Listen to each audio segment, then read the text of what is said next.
পদত্যাগ করব না, বরখাস্ত করুক অনড় মমতা। আজই শেষ হচ্ছে বিধানসভার মেয়াদ। পশ্চিমবঙ্গের নির্বাচন পরবর্তী নাটকীয়তা এখন চরম তুঙ্গে। নির্বাচনে পরাজয়ের পরও মুখ্যমন্ত্রীর পদ থেকে পদত্যাগ না করার সিদ্ধান্তে অনড় রয়েছেন তৃণমূল কংগ্রেস নেত্রী মমতা বন্দ্যোপাধ্যায়। গতকাল বুধবার দলের বিধায়কদের সাথে বৈঠকে তিনি স্পষ্ট জানিয়ে দিয়েছেন, তিনি নিজে থেকে সরবেন না, বরং সরকার তাকে বরখাস্ত করুক। মমতার কঠোর অবস্থান ও কালো দিবস। ৭১ বছর বয়সী এই নেত্রী নির্বাচনী ফলাফলকে মেনে নিতে অস্বীকার করে নির্বাচন কমিশনের বিরুদ্ধে নোংরা খেলার অভিযোগ তুলেছেন। মমতা বলেন, আমি পদত্যাগ করব না, ওরা আমাকে বরখাস্ত করুক। আমি চাই দিনটি একটি কালো দিন হিসেবে চিহ্নিত হোক। দলের মনোবল ধরে রাখতে তিনি বেশ কিছু পদক্ষেপের ঘোষণা দিয়েছেন। আদালতের দ্বারস্থ হওয়া। ২৯ এপ্রিল থেকে চলা কথিত নির্বাচন পরবর্তী সহিংসতার বিরুদ্ধে আইনি লড়াইয়ে যাবে তৃণমূল। শৃঙ্খলা কমিটি।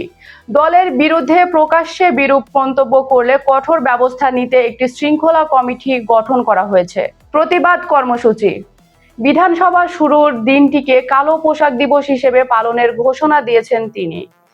বিজেপির পাল্টা দাবি ও আইনি জটিলতা।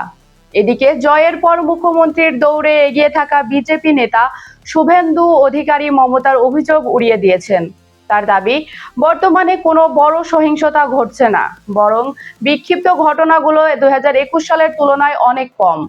তিনি জানান, বিজেপি সরকার গঠন করে গুন্ডাদের বিরুদ্ধে কঠোর ব্যবস্থা নেবে।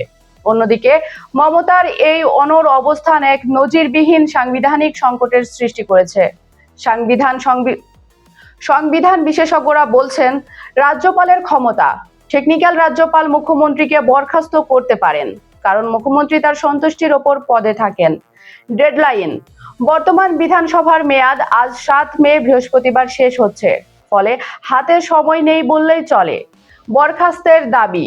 অসমের মুখ্যমন্ত্রী হিমন্ত বিশ্ব শর্মা সহ একাধিক বিজেপি নেতা দ্রুত মমতা বন্দ্যোপাধ্যায়কে বরখাস্ত করার দাবি জানিয়েছেন। অনিশ্চয়তার মুখে পশ্চিমবঙ্গ। সাধারণত নতুন নির্বাচনের ফল প্রকাশের পর বিদায়ী মুখ্যমন্ত্রী পদত্যাগ করেন এবং রাজ্যপাল নতুন দলকে সরকার গঠনের আহ্বান জানান। কিন্তু মমতা বন্দ্যোপাধ্যায়ের এই অসহযোগ আন্দোলন ভারতের সংসদীয় গণতন্ত্রে এক বিরল পরিস্থিতি তৈরি করেছে।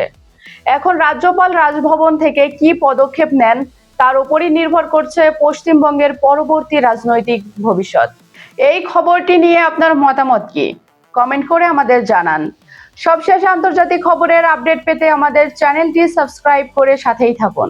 আপনাদের সাথে ছিলাম আমি মিসকাতুল মোমো সুইটি। দেখছেন খবর সংযোগ।